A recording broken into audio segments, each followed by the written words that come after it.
नमस्कार दोस्तों। तो आज जो है हमारा 5वां दिन है comprehensive ability and writing booster program का, जिसमें आपको अच्छी अच्छी टर्मिनोलॉजीज़ मिलती हैं। प्लस आप अगर ध्यान से सुनने समझने की कोशिश करेंगे तो आपकी कॉम्प्रिहेंसिव एबिलिटी भी डेवलप होगी, ताकि आप जो है सी साइट के पेपर में पैराग्राफ्स को पढ़ के उनको जल्दी से समझ के अच्छे से आंसर कर सकें क्लियरली। तो ये आज का हमारा जो है ये 5वां आर्टिकल है और हम लोग जो है इसको आगे कंटिन्यू करते हैं। तो व्यक्ति जो एक परिवार के पालन पोषण के दायित्व का वहन करता हो, सामान्यतया उसकी प्रथम चेष्टा परिवार के प्रत्येक सदस्य की आवश्यकताओं को पूर्ण करने हेतु अपने बुद्धि, बल और शारीरिक सामर्थ्य की संपूर्ण शक्ति का उपयोग करने की होती है। स्मरण रहे कि कुछ आवश्यकताएं विकास करती हैं और कुछ विकास के कारण जन्म लेती हैं, और ऐसी प्राकृतिक और कृत्रिम दोनों ही प्रकारों की पूर्ति के मध्य यदि संतुलन तादात्म्य न हो तो जीवन संघर्षों की भेंट चढ़ जाता है। वर्तमान में संघर्ष भी वास्तविक और कृत्रिम दोनों ही स्वरूपों में है। यदि व्यक्ति इनकी पहचान के द्वारा वर्गीकरण का प्रयास करे तो संभव है कि आवश्यकताओं और संघर्षों के यथार्थ को समझ सकता है।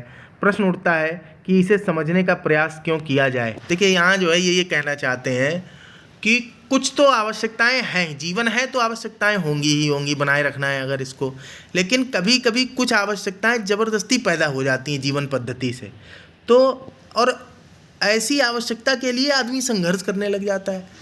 तो अगर आप जीवन में ऐसी किसी आवश्यकता के लिए संघर्ष करने लगे तो इसका मतलब ये कि या तो आप समझदार नहीं हैं या फिर आप पहचान नहीं पाए।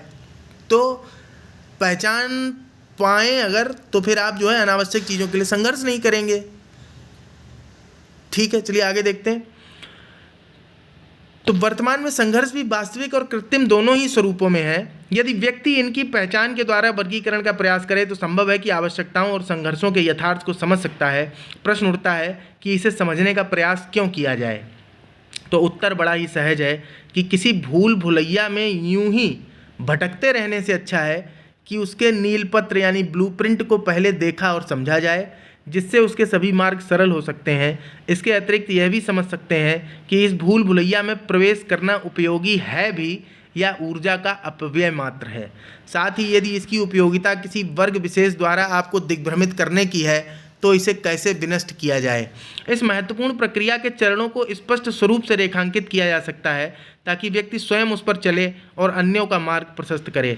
वस्तुतः इसी प्रक्रम में व्यक्ति के निजी और सामाजिक जीवन की सार्थकता है। यदि इस बात को कोई निरर्थक समझता है तो निश्चित ही वह खुद इस भूल भुलैया रूपी वार्गिक षड्यंत्र का शिकार होगा, और ऐसे ही अन्य सभी भी एक कभी न पूरी होने वाली छद्म स्पर्धा के प्रतियोगी बने रहेंगे,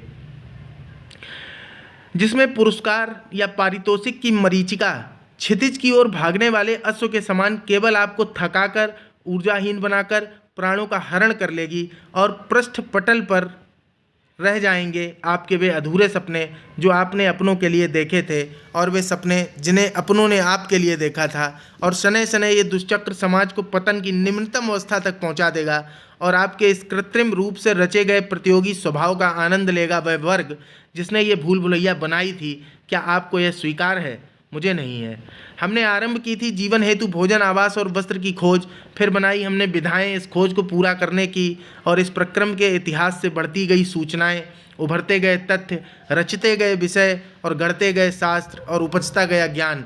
इस उपजे ज्ञान तक सबकी पहुंच सुनिश्चित करने की कल्याणकारी कामना ने जन्म दिया शिक्षा को, शिक्षण संस्थानों को, शिक्षकों को, शिक्षा प्रणाली को, जो जन कल्याण में अनिवार्य था। फिर कुछ स्वार्थी, छली, कुटिल, विलासी और शोषक व्यक्तियों के समूह ने हमारी बनाई इस अनिवार्य आवश्यकता को अपने लाभ का साधन बना लिया और हमें ही वंचित कर दिया। इसमें टाँके लगा दिए अपने शोधों के, अन्वेषणों के, और जबरन कब्जा कर कैद कर लिया हमारी उस भावना को जो सबको एक समान अवसर और समुचित जीवन देना चाहती थी।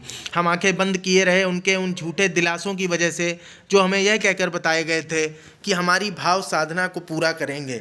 धीरे धीरे हम अपनी बनाई गई सदियों की बौद्धिक संपदा से वंचित किए गए, और दूसरी तरफ अपने स्वार्थ को और अभेद्य बनाने के लिए उन्होंने रच दिया बौद्धिक संपदा के अधिकार। हम सब खोकर अभी भी चुप हैं और निरंतर अपने ही बनाए साधनों का मूल्य चुकाने का असफल प्रयास कर रहे हैं, और आपस में ही अपने अपने प्रयास को सफल बनाने के लिए एक दूसरे के जीवन को ही कष्टमय बनाने में आज तक जुटे हुए हैं।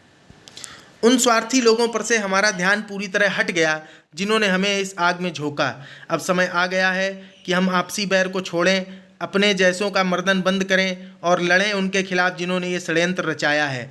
एक बात और ध्यान रखनी चाहिए कि ऐसा सिर्फ किसी एक क्षेत्र में ही नहीं बल्कि सभी क्षेत्रों में हुआ है। हमें तो नैतिकता के पाठ निरंतर पढ़ाए जा रहे हैं, हमें मानवता का ज्ञान अनवरत दिया जा रहा है, परंतु इसका उद्देश्य हमें अच्छा इंसान बनाने से कहीं ज़्यादा खुद को बचाने के लिए निष्क्रिय बनाना है।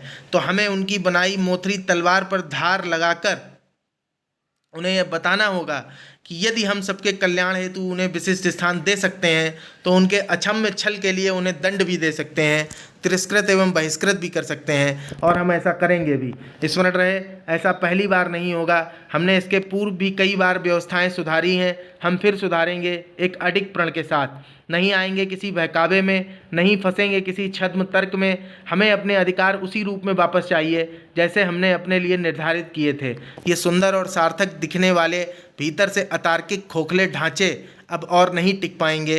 हम कल भी नए दौर नए तरीके ले आए थे और आगे भी लाएंगे, कोई नहीं रोक सकता अब हमें। तो ये हमारा आज का आर्टिकल था। चलिए ठीक है, धन्यवाद।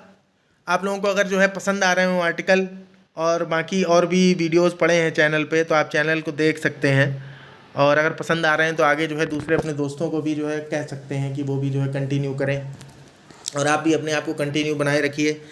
और अगर आपको पसंद आ रहा हो तो आप चैनल सब्सक्राइब भी कर सकते हैं। सब्सक्राइब कर लिए ताकि रेगुलर जो वीडियोज़ मिलते रहें, हमें भी जो है थोड़ा मोटिवेशन होता रहेगा। चलिए ठीक है, धन्यवाद।